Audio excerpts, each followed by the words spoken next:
Bonjour à tous et à toutes, j'espère que vous allez bien. Aujourd'hui, c'est ma vidéo récapitulative de mes coloriages terminés pour le premier trimestre de 2021.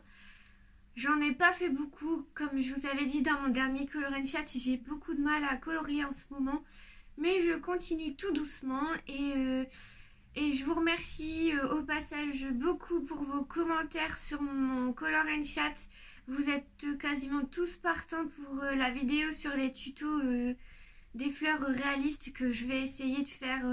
Là, je vais essayer d'en faire une le plus rapidement possible. Donc, je vous remercie de m'avoir répondu et d'être partant. Ça m'encourage énormément. Et donc, on va passer en vue bureau pour que je vous présente les coloriages de ce premier trimestre. Donc on va commencer le premier coloriage, donc c'est dans le livre Luna de Maria Troll, son dernier livre. Et donc j'ai réalisé la double page, j'ai repris exactement les mêmes couleurs de la couverture parce que je la trouvais tellement belle, tellement douce, poétique, que j'ai refait, comme vous voyez, la même chose. Il y a juste quelques trucs que j'ai un peu modifié, tout n'est pas exactement pareil. Par exemple ici la couronne de fleurs, j'ai préféré la faire rose pour que ça ressorte un peu plus. Alors, au niveau du matériel, j'ai utilisé donc les Allbrush Durer en aquarellable. Ce sont des crayons aquarellables de Faber-Castell pour tout ce qui est branchage. Que j'ai ensuite, il y a également, en fait tout a été fait de base au Allbrush Durer. Mais ça manquait un peu d'intensité et en rajoutant des couches, j'arrivais pas à avoir ce que je voulais. Du coup, j'ai intensifié au polychromos parce que ce sont les mêmes couleurs mais en crayon sec. Et du coup, voilà, j'ai foncé, fait plus de contraste. J'ai également utilisé du Posca blanc comme vous pouvez voir ici dans les branches pour faire des petits points de lumière. J'ai également utilisé la colle à paillettes Skittle, notamment dans les plumes du pan et sur certaines feuilles, j'en ai pas mis partout. Et au niveau de la lune, je voulais quelque chose de plus, ça se voit pas beaucoup, de plus doux. Du coup, j'ai utilisé le Mod Podge en couleur hologramme, pardon. Donc voilà la double page. C'est pas très original, mais je l'aime beaucoup. Donc voilà pour ce colo. Ensuite, j'en ai fait deux. Donc moi, je les ai associés en double page, mais non. Donc c'est le Jawel Box de Anna Karlsson. Je vous dis pas le nom en suédois, j'en suis incapable. Et du coup, en premier, j'avais fait... Attendez, j'essaye de le retrouver. Donc en tout premier, j'ai réalisé ce portrait très romantique. Je suis partie sur quelque chose de très frais. Du coup, en base, sur tout le coloriage, pour effacer les traits, j'ai utilisé du gesso blanc. Pour la couleur peau, j'ai utilisé du luminance. C'était la première fois que je les utilisais pour faire un combo de peau et je suis très contente du résultat. Je le trouve vraiment très naturel. J'avais utilisé du gesso, juste un aparté, parce que je voulais effacer. Là, on les voit encore un peu de près, les tatouages qu'elle avait dans le cou, parce que ça ne correspondait pas à mon modèle que j'avais choisi. Je me suis inspirée d'un webtoon. Webtoon, c'est... une BD mais sur tablette ou téléphone, et ça s'appelle Wendy la fleuriste, et en fait c'est l'histoire d'une fille, une noble, qui a décidé de faire une fausse identité et de partir parce qu'elle a eu le cœur brisé. En gros, son amoureux, elle l'a découvert en train de la tromper avec sa sœur. Et du coup, elle décide de tout claquer, elle en a marre. Et dans son malheur, au moment où elle part, elle rencontre une petite fée qui lui donne un doigt magique, entre guillemets. Et en gros, elle peut faire pousser toutes les plantes qu'elle veut. Et du coup, elle se fait une nouvelle identité et elle devient fleuriste. Et bien sûr, elle rencontre un chevalier dont elle refuse de tomber amoureuse, mais qu'elle tombe amoureuse. Et du coup, ce coloriage est inspiré du personnage principal, donc de Wendy. Du coup, revenons au coloriage proprement parlé. Les fleurs, j'ai utilisé du polychromos, donc toutes les fleurs ici. Les cheveux, ce sont... Ah, je ne sais plus si c'est du luminance. Non, ça doit être du Prismacolor.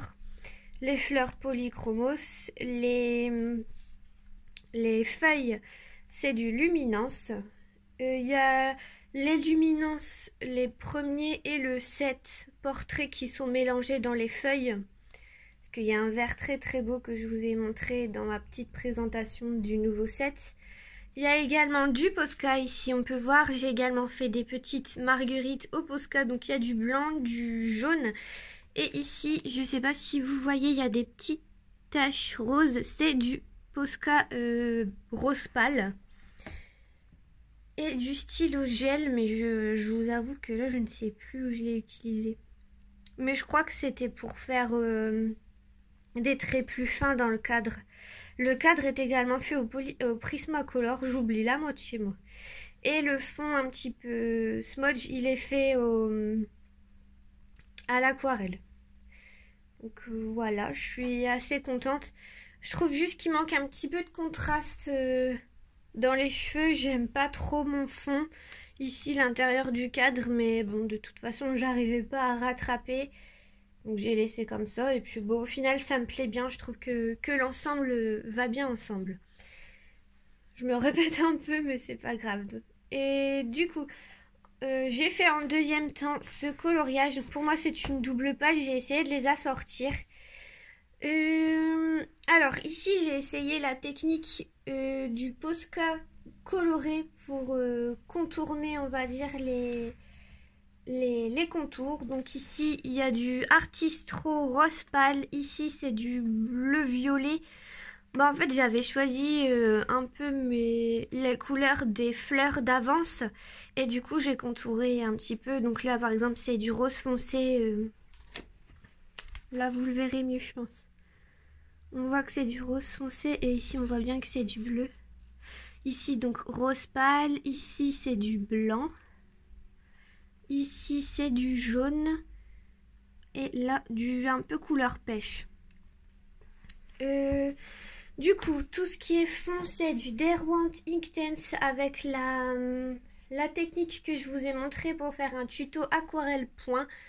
Je vais vous mettre tous les tutos dans lesquels je vous parle en barre d'infos. Donc ici, il y a le contour. Là, j'ai fait autour des feuilles du vert. Et là, en fait, j'ai adapté à la couleur de la fleur. Comme si la fleur s'étalait. J'ai utilisé ici les mêmes crayons. Non, c'est pas les mêmes crayons. Là, c'est du polychromos et du luminance pour les feuilles. Ensuite, pour les fleurs, notamment celle-là, en fait, toutes les fleurs, l'intérieur, c'est du Prismacolor. Et j'ai également utilisé du Holbein pour celle-ci, parce qu'il y avait une couleur un petit peu corail que je trouvais pas dans mes autres gammes. J'ai les Holbein, la gamme de pastel, et ils sont vraiment très très bien pour des couleurs de transition. Donc voilà pour ce coloriage. Alors il paraît pas long, mais j'ai mis énormément de temps. Je sais pas pourquoi, j'avais du mal à m'y mettre. Mais voilà, donc pour la double page, je suis restée assez... Même si c'est pas les mêmes couleurs, j'ai essayé de rester dans le même esprit. Et pour... je crois que c'est le dernier du coup. Ah non, j'en ai encore deux, pardon. Alors, ensuite, dans le Daydream de Anna Carlson, j'ai réalisé un duo avec Anastasia Art Studio. Je sais plus son nom exactement parce qu'elle a changé il n'y a pas très longtemps. Mais je vous mettrai son compte Instagram. Donc on a réalisé ce duo ensemble, le Scarabée. Donc moi pareil, comme celui-là je l'avais déjà fait il y a un an et demi, 2 ans, je ne sais plus. J'ai essayé de rester dans le même esprit vintage. Du coup, toutes les feuilles, le fond déjà, on va commencer par ça. Il est fait à l'aquarelle Winsor & Newton. Ensuite, tout ce qui est feuilles et tout, c'est fait au Prismacolor. Il y a également un peu de luminance, je crois, dans ces feuilles-là. Il y a du Posca, comme vous pouvez le voir, pour faire les petits points ici, enfin un peu partout. Là, les petits points un peu plus pourpres, ils sont faits à l'Artistro. Donc voilà, là, j'ai pas forcément caché les points. Et puis, il y a des paillettes mode jeu. Mais je sais plus où. Ah oui, si. J'ai mis des paillettes dans les ailes des libellules. Ça se voit pas trop, c'est assez discret, c'est ce que je voulais. Je voulais juste que ça accroche un peu la lumière. Là, on le voit mieux. Donc voilà. J'ai pris énormément de plaisir à faire ce dessin en duo. Ça m'a vraiment reboosté. J'étais vraiment très très contente et franchement, ça m'a fait du bien. Si jamais d'ailleurs vous voulez faire des duos sur des livres, des coloriages, il n'y a pas de souci, vous pouvez me contacter en MP sur Instagram. Franchement, ça me ferait vraiment plaisir et ça me permet d'avoir un objectif. Donc voilà pour ce dessin et pour le dernier. Alors, je voulais le finir absolument avant le mois d'avril et je l'ai fini donc hier soir, donc le 31 mars, à 23h58. Donc si vous me suivez sur Instagram, vous avez dû le voir. Donc voilà, il est assez simple, mais c'est ce que je voulais, quelque chose d'assez frais. Du coup, c'est dans ce livre-là, j'ai oublié de vous montrer, c'est le Sagor of Sagner de Emily Lideal-Auberg. Donc, comme vous le voyez, j'ai voulu quelque chose d'assez printanier. Alors, les feuilles ici, toutes les feuilles là, sauf en gros celles du bas, elles sont toutes faites aux luminances. Du coup, les feuilles du bas sont faites au Prismacolor. Ensuite, comme vous le voyez, il y a également du Posca, donc il y a du rose pâle, du blanc et du jaune, un petit peu tout autour. Voilà. Les fleurs, pardon, sont faites au Prismacolor. Donc ici, ici, ici. Les cheveux sont également faits au Prismacolor. Le fin est fait au Pablo. Je trouve que j'arrive à bien faire mes effets poils avec ces crayons. Je sais pas pourquoi, mais je trouve que je réussis mieux qu'avec mes autres crayons. Et la peau, la bouche sont faites aux luminances. Alors, si vous avez vu mon Color and Shade, vous savez que j'ai merdé, il n'y a pas d'autre mot, au niveau de son front. Donc, vous le voyez là de près, c'est pas très net. Hein. En fait, j'ai fait des conneries. En gros, j'ai voulu estomper un petit peu son bijou de tête pour pas qu'il y ait de gros contours avec un crayon à encre blanche. C'est celui-là. Alors, j'ai pas retrouvé la marque la dernière fois, j'ai cherché. Et en fait, bien sûr, j'ai bien fait des traits bien grossiers, bien moches.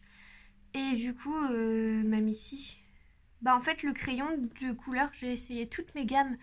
Le crayon glissait dessus et la couleur ne prenait pas. Donc, j'étais super dégoûtée, j'étais prête à abandonner et tout. J'ai mis de l'Artistro couleur peau...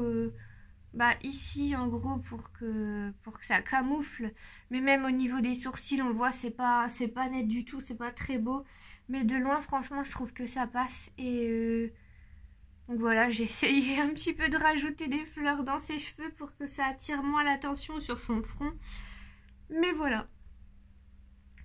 Donc ouais, c'est pas... Je pense que je vais plus utiliser ce crayon et le jeter parce que si je peux pas colorier par-dessus, ça sert strictement à rien.